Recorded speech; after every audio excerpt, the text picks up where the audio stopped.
with the money man himself, Mr. Eddie Money. Eddie, welcome to Psychobabble. Thank you so much. It's great to be here, Mike. I've heard a lot of great things about the show. Well, I've heard a lot of great things about you. Let's start out with Baby Hold On to Me, 2 Tickets to Paradise, Shaken, Take Me Home Tonight, Give Me Some Water, Think I'm in Love. Am I missing anything? A lot of singles. I was always smart enough to put a couple of singles out on the record.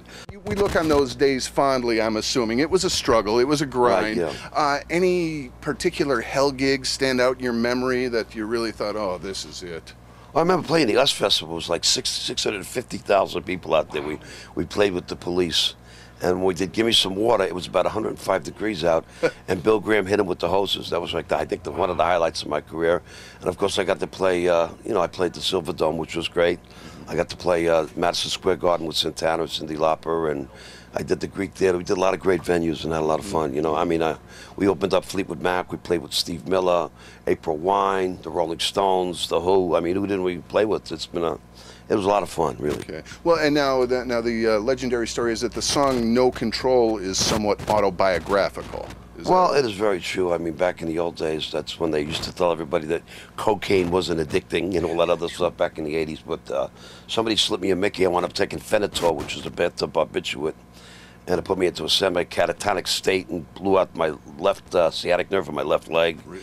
Blew up my kidneys, and I wasn't operating for about 1.5 years. But then I made the record No Control, which was my biggest album. Yeah. Nice. Yeah. So out of tragedy. Out of tragedy sometimes comes success, but it's the hard way, Right. Right. And now currently there is a Broadway musical in production called 2 Tickets to Paradise. That's based on your life. Actually, you know what? I went to see Jersey Boys, and I was looking at the play, and I'm going, you know what? I made the No Control record, and I survived a really, a very heavy drug overdose. Janis Joplin didn't make it, Jimi Hendrix didn't make it, there's so many great artists, Michael Hutchins, so many people that, fall by the wayside. But I thought that the Jersey Boys reminded me so much of my career that I put 2 Tickets to Paradise to a musical, because back in my father was Patrolman of the Year when I quit the police department. Nice. My brother was up in the DMZ zone in Vietnam. President Nixon was president. It was a very interesting time in American history. And the play was very successful. We got standing ovations.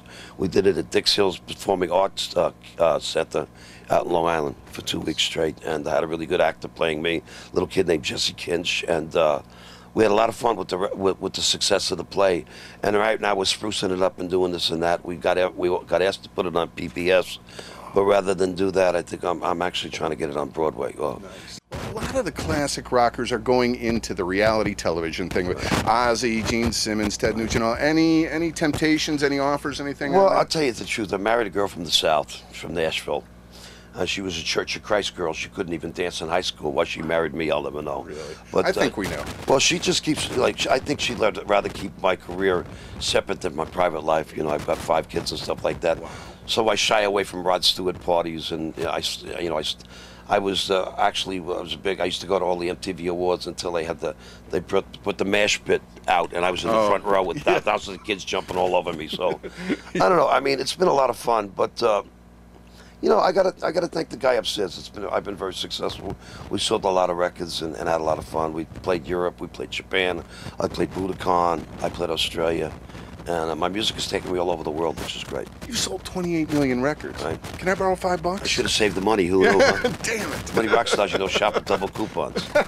Well, Eddie, I want to thank you for taking a few minutes with us today. Anything the fans need to know? If you see me in town, which is quite often, we do over 120 gigs a year, and also we're supporting the Elizabeth Glaser Pediatrics AIDS Foundation.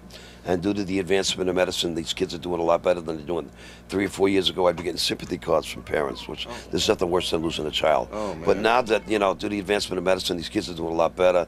I get pictures of them playing baseball, running track, bowling and stuff like that. So it's not like we're kicking that disease in the ass, but we've come a long way in the last 3 or 4 years. Great. Thank you. Eddie Money. Thank you so much.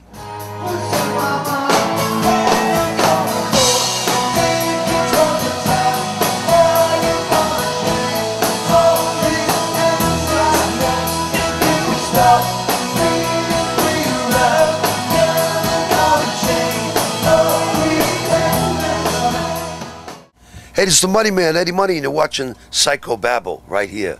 Keep it right here on that dial, baby.